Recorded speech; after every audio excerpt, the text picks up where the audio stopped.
Hello everyone, কেমন আছো তোমরা সবাই? আশা করছি ভালো আছো আর আমিও বেশ ভালো আছি। আজকের দিনটা আমার কাছে অনেকটাই একটা ভালো দিন, যেহেতু আজকে আমার বাবা কার্তিকের পুজো, আর সেই জন্যই সকাল থেকে তোড়জোড় চলছে। এই শখের মানুষকে বিয়ে করেছি, রান্না তো আমাকে করতেই হবে।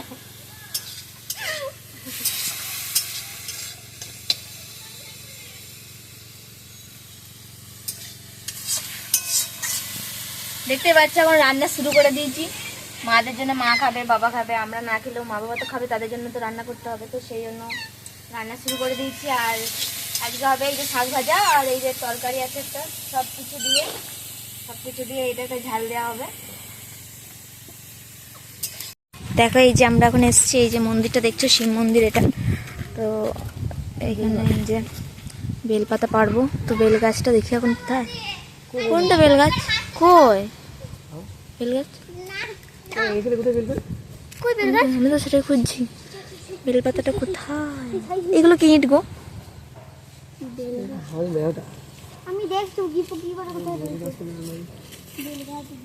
এই বেল গাছ দেখতে পাচ্ছিস কোথাও? হ্যাঁ, কই? ওই তো বেল গাছ।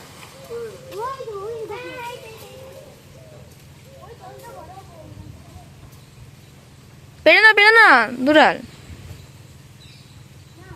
খারাপ। রান্না বান্না করছি, এখনো রান্না বান্না হয়নি, হয়ে এসছে, মা মানে রয়েছে ওখানে, তো ভাবলাম যে যাই একবার। কিন্তু আমার এখানে কে টিক দিল? তুমি জানো? আমি জানি না। আমি দিচ্ছি, আমি না, আমরা আজকে করবো পুজো, ওই জন্য আমরা আজকে বেল পাতা খুঁজছি। অবশেষে খুঁজে খুঁজে বেলপাতা তো পাওয়া গেছে। তারপরে বেলপাতা নিয়ে এসে বাড়িতে রাখলাম। আর তারপরে এই যে লোকের পাঁচিরে উঠে আম পল্লব পাড়তে হচ্ছে, কি আর করা যাবে, লগাতে আসছে না আসলে, মানে 5টা যায় তো একটা ডালে, তো সেও তো একদমই ওরকমভাবে ভাঙা যাচ্ছে না, আর পাশের বাড়ি তো চেঁচাবে, তো সেই জন্য আর কি ওই যে ওখানে উঠে গেল আমার হাজব্যান্ড বাঁদরের মতন একদম, আর উঠে পড়ে ওই যে ভাঙছে। আর একটাও কিন্তু ভালো পাতা নয়, তো সেই কারণে বলছি ভালো দেখে মানে পাতাগুলো ইয়ে করো, কারণ প্রথমের 5টা পাতা ভালোই চাই, যেহেতু পুজোতে লাগবে, একটুখানি ভালোটা নেওয়াই ভালো। জানি 5টা পাতা হলেই যথেষ্ট, তবে তবুও একটুখানি যখন এত রয়েছে একটু দেখে শুনে নেওয়াটাই ভালো। আর এই দিকে আমার হাজব্যান্ড পাতা পাড়ছে, ওইদিকে মানা দেখো বাঁদরের মতন উঠে গেছে, দেখতে পাচ্ছ? আমরা বারবার মানা করলাম উঠিস না, আসলে মেয়ে ছেলে, পাটা ভেঙে গেলে কি সর্বনাশ হবে বলো তো। তো সেই জন্য ওকে বারণ করছিলাম, ও কিন্তু একটা কথাও শোনে না, কারোর কথা শোনে না। তো তারপরে আমার তো কাজকর্ম হচ্ছে রান্না সারাদিন। করেছিলাম, সব বাসন টাসন ধুয়ে নিয়ে এলাম, আর আনার পর এরপরে বসেছি কুমড়োটা, এই যে গাছের কুমড়ো ছিল, তো এই কার্তিক পুজোর জন্য রাখা হয়েছিল, যেহেতু আমরা রাত্রিবেলা লুচি খাবো, তো সেহেতু আজকে কুমড়োটা মানে কাটবো, কুমড়োর তরকারি হবে। তো চলো কুমড়োটা কেটে নিই। এত বড় কুমড়ো আমি কাটতে পারবো বলে তো মনে হচ্ছে না।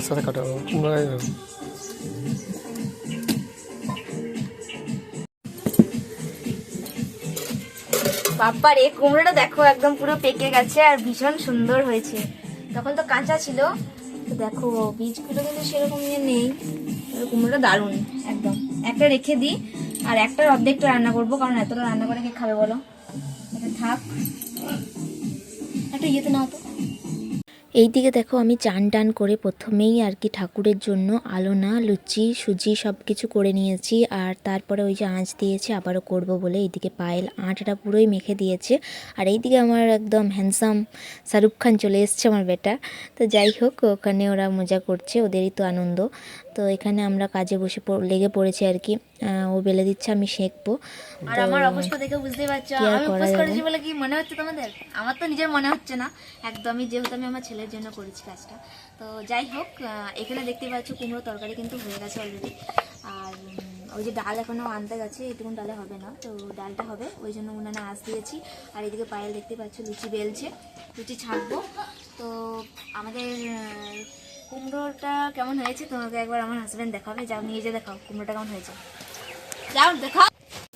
এই দিকে দেখো, এই যে কুমড়ো পটলের তরকারি করেছে, আর সত্যি করে দারুণ খেতে হয়েছিল, একটু কোনো কুমড়ো ফেলা যায়নি। আর সুজিও আমরা অনেকটাই করেছি, এটা 1 জামবাটি এখানে রেখেছি, আর 2 থালার মতন ওই বাড়িতে রেখে এসেছি। তো আসলে ওইখানে রেখে দিয়েছি, এখানে ঠেকাঠেকি হয়ে যাবে, ঠাকুরের জিনিসটা ঠাকুরের কাছে রেখে দিয়ে এসেছি। আর এমন ভুল হয়েছিল কি বলবো, ওখানে তো নতুন বাড়িতে আমরা পুজোটা করছি, আর ওখানে রেখে দিয়ে এসেছি, আর ওই বাড়িতে কেউ ছিল না, আর সেই সময় বিড়াল ঢুকে সব মুখ দিয়ে দিয়েছি জানো। তারপরে আমি আবার আবার নতুন করে সব কিছু করেছি। যাই হোক, আমার মনের কোনো খুঁত নেই, জানি ওটা আমার বাবা কার্তিক এসেছিলো খেয়ে চলে গেছে, তার জন্য কোনো দুঃখ নেই, আমি আবারও বানিয়েছিলাম। আর এইখানে দেখো পায়েল একটুখানি বাড়ি গেল, তো সেই জন্য আমি বেলছিলাম আর মা ছাঁকছিল। আমার ছাঁকতে ভীষণ ভয় করছিল, মা বলছে একসাথে 4-5টা করে দে, না হলে হবে না। আমি বললাম আমি পারবো না, তাহলে তুমি ছাঁকো, আমি বেলে দিচ্ছি। বেলতে কিন্তু আমি একদম পারি না, তবে আজকে দেখছি আমার ছেলের জন্য তো সেই জন্য আমার মানে কি বলবো, মন দিয়ে কাজটা করছি, তো সেই জন্য দেখছি সব লুচিগুলো গোলগোলই হচ্ছে, তবে একটা তো একটু অ্যারেং ব্যারেং হচ্ছিলো, তবে যাই হোক কমপ্লিট করে দিয়েছি। এইখানে দেখো আমার সব কিছু পুজোর স্বাদ হয়ে গেছে, আর বাবা আরে মা আরে সব চলে এসছে, আবার ঠাকুমা আরে সব এসছে, সবাইকে বলে এসছি। এখানে আমার স্বাদটা দেখেই নাও কীরকম হয়েছে।